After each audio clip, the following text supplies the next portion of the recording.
శ్రీకృష్ణ పరమాత్మ ఇంద్రప్రస్థకి వెళ్లారు. అక్కడ కుంతీదేవి, పాండవులు కృష్ణుడిని స్తుతి చేసి ఎంతో ఆదరంగా చూసుకుంటున్నారు. ఒకరోజు కృష్ణుడు, అర్జునుడు వేటకి వెళ్లి అనేకమైన జంతువులని వేటాడి అలసిపోయి యమునా నది ఒడ్డున నీరు తాగి కూర్చున్నారు. అప్పుడు ఆ నదిలోంచి ఒక అందమైన స్త్రీ బయటకి వచ్చి ఒడ్డున తిరుగుతుంది. అర్జునుడు ఆ స్త్రీ దగ్గరికి వెళ్ళి అన్నాడు, అమ్మా, నువ్వు అందంగా మంచి యవ్వనంలో ఉన్నావు. నీ ప్రవర్తన చూస్తూ ఉంటే నీకు వివాహంపై ఆసక్తి ఉన్నట్టు అనిపిస్తుంది. నువ్వు ఎవరిని వివాహం చేసుకోవాలనుకుంటున్నావు?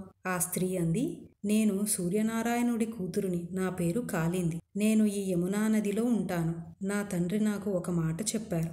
ఒకానొక సమయంలో శ్రీకృష్ణ పరమాత్మ తన దాహం తీర్చుకోవడానికి యమునా నది ఒడ్డున వచ్చి నీరు తాగుతారు. ఆ రోజు నన్ను చూసి పరిణయం చేసుకుంటారు అని చెప్పారు. అందుకని కృష్ణుడిని భర్తగా పొందడానికి ఈ ఒడ్డున తిరుగుతున్నాను. శ్రీకృష్ణ పరమాత్మ కాలిందిని ద్వారకకి తీసుకుపోయి వివాహం చేసుకున్నారు. తర్వాత అవంతి రాజ్యాన్ని విందాన వింధ్యులు అనే ఇద్దరు రాజులు పరిపాలిస్తూ ఉండేవారు. వీళ్ల తల్లి రాజాదిదేవి. ఈమె శ్రీకృష్ణుడి మేనత్త. ఈమెకి మిత్రవింద అనే కూతురు ఉంది. ఈ విందాన వింధ్యులు మిత్రవిందని దుర్యోధనుడికి ఇచ్చి వివాహం చేయాలని నిర్ణయించారు. ఈ విందాన వింధ్యులు స్వయంవరం ఏర్పాటు చేస్తే శ్రీకృష్ణ పరమాత్మ అక్కడికి వెళ్లి అందరినీ ఓడించి మిత్రవిందని వివాహం చేసుకున్నారు. తర్వాత కోసల రాజ్యాన్ని నగ్నజిత్తు అనే రాజు పరిపాలిస్తూ ఉండేవారు. ఈయనకి నాగ్నాజితి అనే కూతురు ఉంది. తన కూతురిని వివాహం చేసుకోవడానికి ఒక షరతు పెట్టాడు. ఎవరైతే తన దగ్గర ఉన్న 7 పొగరుబోతు గిత్తల పొగరు అణచి గెలుస్తారో అలాంటి వాడికి మాత్రమే నా కూతురుని ఇచ్చి వివాహం చేస్తాను అన్నాడు. శ్రీకృష్ణ పరమాత్మ కోసల రాజ్యం చేరుకుని ఈ 7 ఎద్దుల పొగరు అణచి నాగ్నాజితిని వివాహం చేసుకున్నారు. తర్వాత కేకయ దేశంని పరిపాలించే రాజు కూతురు శృతకీర్తి కృష్ణుడి యొక్క మేనత్త. ఈమె కూతురు భద్ర. ఈమెకి కృష్ణుడిని వివాహం చేసుకోవాలని కోరిక. శత్రువులని ఓడించి భద్రని వివాహం చేసుకున్నారు శ్రీకృష్ణ పరమాత్మ.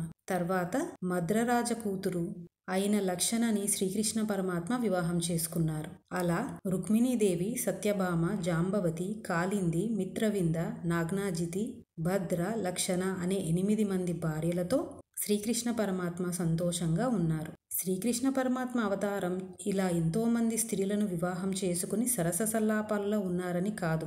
దీని లోతైన వివరణ ఏమిటంటే, భార్య అనే స్త్రీకి 6 లక్షణాలు ఉంటాయి. భర్తకే చెందినది, భర్తచే రక్షించబడుట, పోషింపబడుట, భర్తచే విడిపోవటం దుఃఖం, భర్తతో ఉండుట సుఖము, భర్తతోనే అన్ని పనులు ముడిపడి ఉండుట, భర్త లేకపోతే మంగళత్వం లేదు.